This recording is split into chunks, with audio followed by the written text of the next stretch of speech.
भाई मेरा तो कपड़ा जो है ऐसा है, लोग मुझे मानेंगे कि मैं अंधविश्वास को मानूंगा।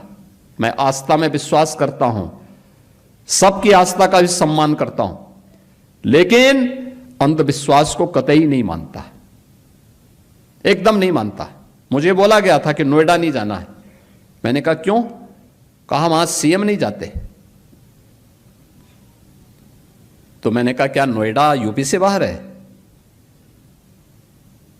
कहा नहीं साहब, ये मान्यता है कि सीएम उतर जाएंगे कुर्सी से।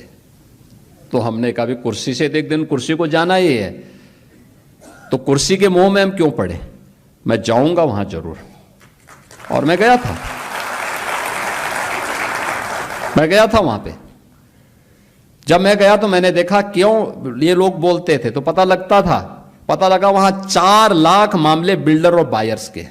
आप सोचो 15 साल, 10 साल, 20 साल पहले लोगों ने अपनी पूरे जीवन भर की कमाई बिल्डर को दे दी मकान के लिए, फ्लैट देने के लिए, और बिल्डर पैसा दबाई बैठा है, पैसा नहीं दे रहा है, वो मकान नहीं दे रहा है, कब्जा नहीं दे रहा है, बड़ी हाई राइज बिल्डिंग खंडर के रूप में बदल रही है।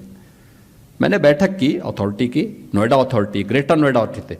तो ग्रेटर नोएडा अथॉरिटी मेरे पास आया, उसके सीईओ आए, कहा साहब हम पे 6000 करोड़ का कर्जा है।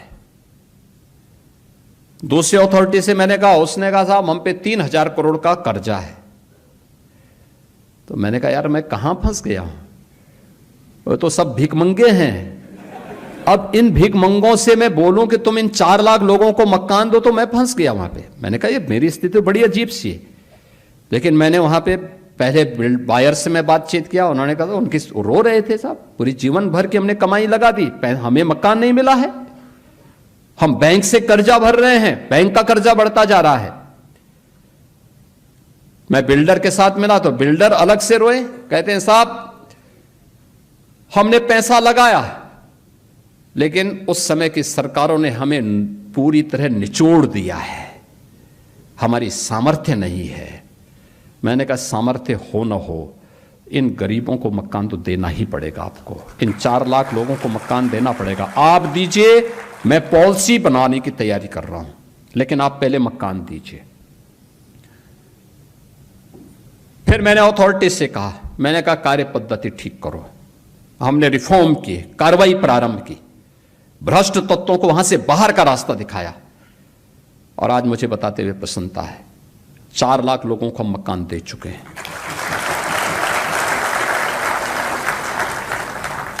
जो अथॉरिटी मेरे सामने कहती थी कि हमारे पास पैसा नहीं, हम तो कर्ज में हैं, आज उसके पास 6000 करोड़ का सरप्लस है।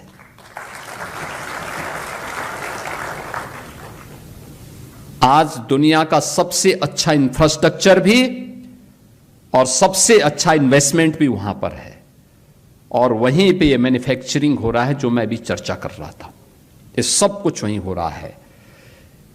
ये उस अंधविश्वास को मानने वाले लोग कौन थे जो भारत की आस्था पर उंगली उठाते हैं?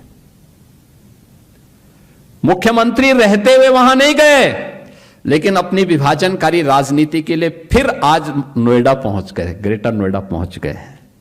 बहन और भाइयों, इनके चेहरे को देखो तो